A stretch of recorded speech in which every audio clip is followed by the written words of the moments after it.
let me start by saying jazz, what jazz means changes a lot as it evolves.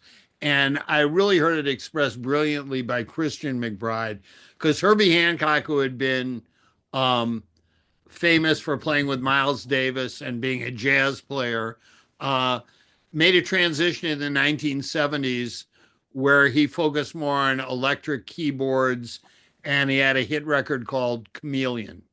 Okay. And I remember somebody, this is about 20, 25 years ago, saying to Christian, like some bar at a festival, everybody's hanging out. They said, oh, and the Hancock album was called Headhunters. Okay.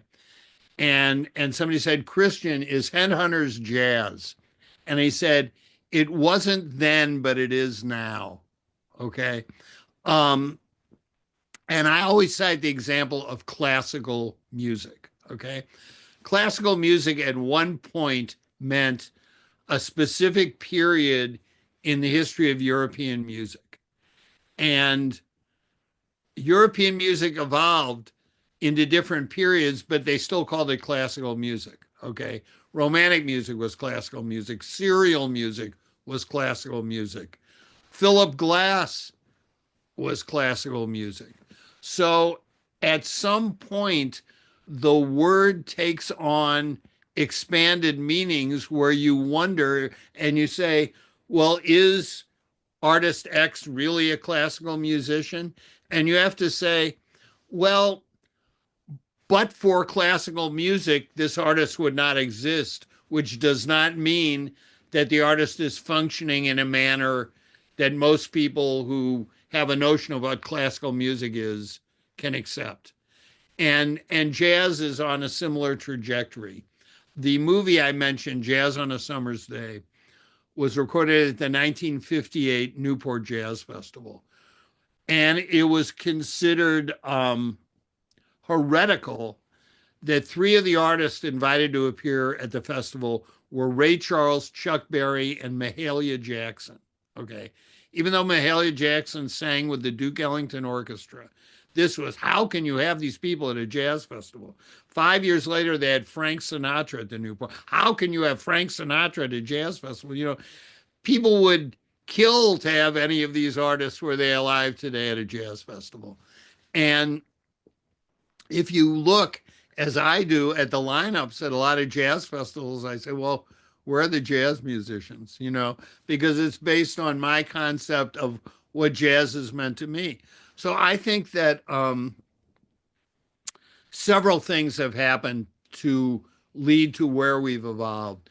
The first is that jazz became codified to the point where it could be taught. And I'll give you a great example. I once said to Jimmy Heath, another great tenor saxophonist, I said, you know, Jimmy, you, John Coltrane, and Benny Golson all grew up together in Philadelphia. You're all roughly the same age. You can put on a record by any three of you within 8 bars, I know which one of you is playing. You put on a record by young musicians today, most of the time I don't have a clue what's going on. And Jimmy said, well, here's the thing. If when we were growing up, if we heard Charlie Parker play something, we'd each go home and figure it out for ourselves how to do it, and it would come out slightly differently. Now you go to your music instructor and you say, oh, look at page 98 of the book, and it'll explain how the solo was created. So everybody's learning the same way. At the same time, they're becoming much more sophisticated. When John Coltrane recorded Giant Steps in 1959, the pianist on the recording, Tommy Flanagan, had trouble playing Giant Steps. The great Tommy Flanagan had trouble playing Giant Steps. 20 years later, 13-year-old kids could play it in any key you ask them to play it in. All right. Did that make them better than Tommy Flanagan? Are you kidding me? You know, but that's just where things have evolved. So people start to learn the music in the same way, and a certain amount of individuality is lost in the process. At the same time, it becomes more universally influential to the point where music and other cultures pick up on the improvisational aspects or the kind of emotional shadings you can get in a blues idiom. And then they start sending students to the United States to go to these jazz programs, and they bring their uh, specific point of view into it. So it becomes more of a, I call it the real world music, if you will. But then again, it gets a little distant from what you think of as roots in blues and swing and what have you. So that, jazz now takes on a different meaning.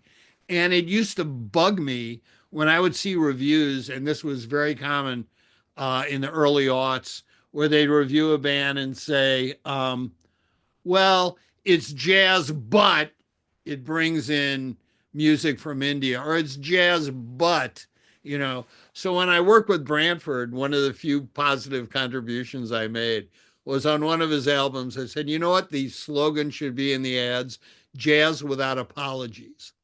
And and that's what I like, jazz without apologies. You don't have to bring people in. Well, it's jazz, but it's got stuff you like mixed in, so you might tolerate it. No, but again, um, liking jazz is a fact of life. It's not a state of mind, and some people will respond and others won't.